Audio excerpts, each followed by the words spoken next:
निवडणुकीत 200 ते 300 पार भविष्य कोणीच वर्तवले नव्हते.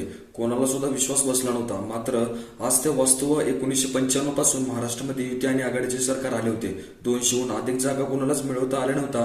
पण चमत्कार यावेळी घडला होता. मुख्यमंत्री एकनाथ शिंदे, उपमुख्यमंत्री देवेंद्र फडणवीस आणि अजित पवार हे तिघांनी डोक्यावर घेतलेली लढाई उद्धव ठाकरे, नाना पटोले नाकारले होते. काँग्रेस नेते राहुल गांधी या प्रचारामध्ये संविधान बदल, जातीनिहाय जनगणना, आरक्षणाची मर्यादा वाढवण्याची गरज मुद्दे हे आकर्षित पडले होते.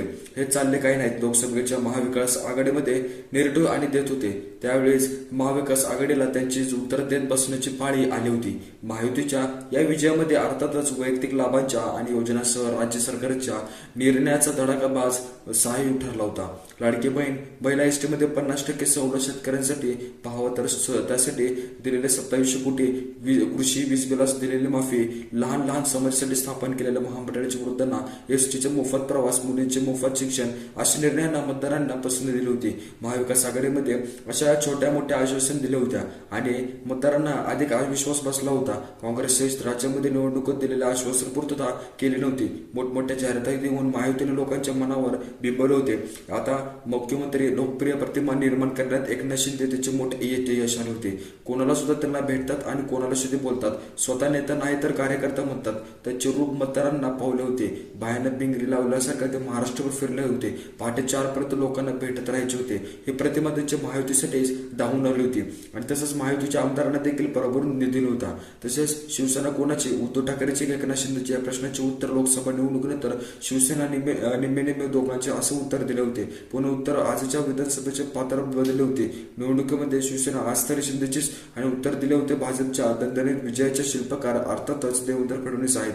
सर्वत्र विरोधकांचे टार्गेट नंबर 1 होते. त्याचे काही आले नव्हते, पण ते बोलू गेलो. त्यांना अभ्यासू रणनीती आणि आखून अंमलात आणण्याचे उत्तम जाग त्यांना फडणवीसांनी विभाग आणि जिल्ह्यानिहाय प्रत्येक गोष्टी विधानसभेमध्ये त्यांनी मांडले गेले होते. तसेच मतदारसंघानिहायमध्ये सूक्ष्म नियोजन केले होते. लोकसभेमध्ये भाजपचे राष्ट्रीय अध्यक्ष करण्याने त्याच्या पक्ष नेतृत्वाने त्यांचे महाराष्ट्रामध्ये ठेवले होते. विधानसभा निवडणुकीमध्ये ओनरशिप दिले होते राज्यामध्ये. खरं तर त्यावेळी कमालीची जाणीव होती. ओबीसी विरुद्ध मराठा संघर्ष आणि पोहोचला होता. अशा वेळी ब्राह्मण चेहरा देण्यासाठी मोठी जोखीम मोदींनी पक्षाने घेतली होती.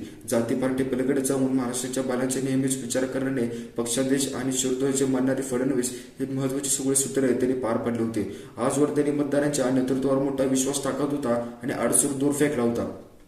फडणवीस टोकाचा उद्देशी काही नाही केला होता. मतदारांनी त्यांच्यावर प्रेमच केलं होतं. या निकाल सांगत होता लोकसभा निवडणुकीमध्ये आपल्या पक्षाचा दारुण पराभव होईल. यावेळी मिळवलेल्या दिमागदार यश नंतर अजित पवार यांना मोठा दिलासा देणार होते. त्याने नेतृत्व अधिकच मजबूत करणारे ठरले होते. शरद पवार हे यावेळी धोपी छाड आदेश दिले होते. काही साबोल, राकेट आणि प्रतिमा अशी त्यांची पवारांची ती बदलली होती. मुश्किल असे लोकांमध्ये सहज मिसळून लागले होते. त्यातून सामान्य करेक्टर वाढला होता. पूर्वी भाजपसह विरोधकांनी त्यांची काही वाईट प्रतिमा तयार करून ठेवली होती. पुसण्यासह आधीच बऱ्यापैकी यश आले नव्हते. शरद पवार आणि अजितदादा हे नेतृत्वात धोरण सोपवले नव्हते. पण आजच्या निकालानंतर मतदारांनी बहुशेची सोपवली होती. काकांना सोडून फार मोठी चूक केली, राजकारणातून संपत जातील असा तर्क त्यांनी दिला होता. पण दादांची पहाटे